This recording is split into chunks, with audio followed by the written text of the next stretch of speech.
Mungkin yang lagi ramai tadi juga ada yang menanyakan juga mungkin mengenai ijazah Pak Jokowi, itu salah satu yang sedang kita lihat agak sedikit ramai di media.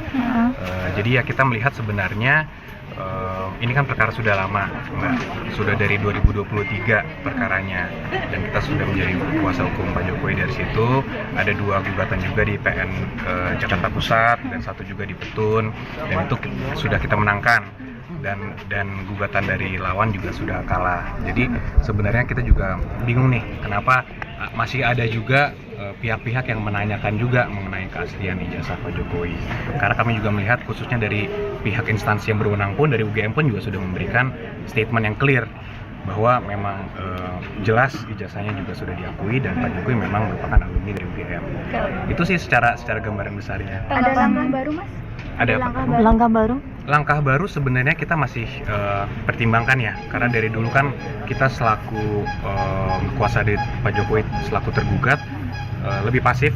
Kita hanya bilang bahwa sudah ada jalur hukum, silahkan ditempuh, itu merupakan hak setiap warga negara, dan kita juga meresponinya dengan memberikan jawaban di pengadilan juga, dan sudah selesai perkaranya. Cuman sekarang memang kita sedang mempertimbangkan langkah-langkah hukum, karena kita melihat makin kesini ada oknum-oknum atau ada pihak-pihak yang sudah mulai menjalani jalur-jalur di luar hukum, dan itu sudah sangat sifatnya mungkin sudah ada yang berita bohong, sifatnya udah lebih ke arah fitnah, dan ini ingin kita hindari. Karena khususnya ini lagi masa Lebaran, suasananya lagi guyup, lagi baik, ya kita sayangkan, dan kita juga menghimbau agar pihak manapun agar janganlah, sudah stop lah untuk melakukan hal seperti itu. Sudah dikoordinasikan dengan Pak Jokowi terkait langkah itu? Sedang kita pertimbangkan.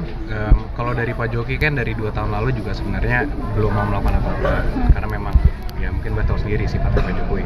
Cuma makin kesini kalau memang sekarang Pak Jokowi bukan lagi presiden, masih diserang secara pribadi, ya ini kami juga menilainya mungkin kita pertimbangkan untuk melakukan langkah-langkah. Mas Jabo, ini kan terbaru.